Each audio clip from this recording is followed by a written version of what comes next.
এখানে দেখতে পাচ্ছেন একটি ফেসবুক পেজের স্ক্রিনশট আমি শেয়ার করেছি। স্ক্রিনশটটি দেখেই বুঝতে পারছেন যে এটি সংবাদ প্রতিদিনের ফেসবুক পেজ। এই পেজে আমি একটা ভিডিও দেখতে পেলাম। ভিডিওটি আপনাদেরকেও দেখাচ্ছি। বিশেষভাবে খেয়াল রাখবেন, যে সমস্ত জায়গাতে আমি মার্ক করে দিয়েছি লেখাগুলো পড়বেন এবং বিশেষভাবে খেয়াল রাখবেন কি বলতে চাচ্ছি। তারপর আমি জানাচ্ছি।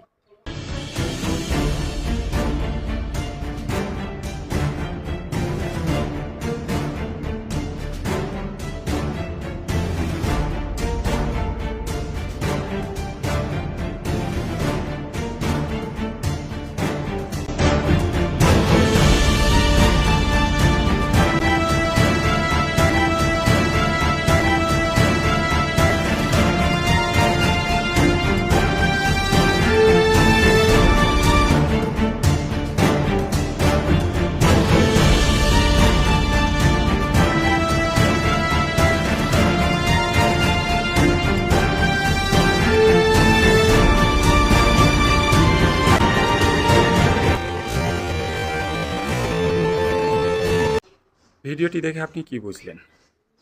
এটা টিএমসি পার্টির তরফ থেকে পাঠানো একটা ভিডিও, এবং ভিডিওটা এডিট করা হয়েছে বা এআই দিয়ে বানানো হয়েছে, যা কিছুই বলি না কেন।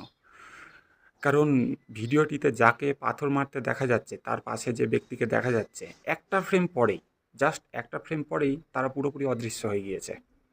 তো এত বড় একটা সংবাদ সংস্থা একটা ভিডিও শেয়ার করছে, তারা এইটুকু জিনিসকে খেয়াল করতে পারছে না?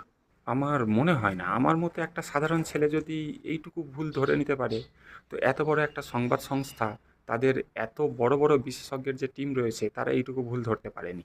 আমার তো মনে হয় ভালো মতোই খেয়াল করেছে, সেই জন্য ওপরে বাঁদিকে ছোট ছোট করে লিখে দিয়েছে এই ভিডিও সোর্সটা। কিন্তু ওরা এটাও ভালো মতো জানি যে আমরা সাধারণ নাগরিক কতটা সহজ সরল। এই ছোট ছোট লেখা বা এই ধরনের আবছা করে কিছু দেওয়া, এগুলোকে আমরা সহজেই ইগনোর করে যাই। তাই আমার মনে হয় এখানে মেসেজটা স্পষ্ট, তারা কি বার্তা দিতে যাচ্ছে। আপনার কি মনে হয়, এত বড় একটা সংবাদ মাধ্যম হয়েও যাদের দেশের চতুর্থ স্তম্ভ হিসাবে গণ্য করা হয়, সেই রকম একটা সংবাদ সংস্থার এত বড় ভুল বলি বা এত বড় অবহেলা, এটা কতটা যুক্তিসঙ্গত আপনার মনে হয়?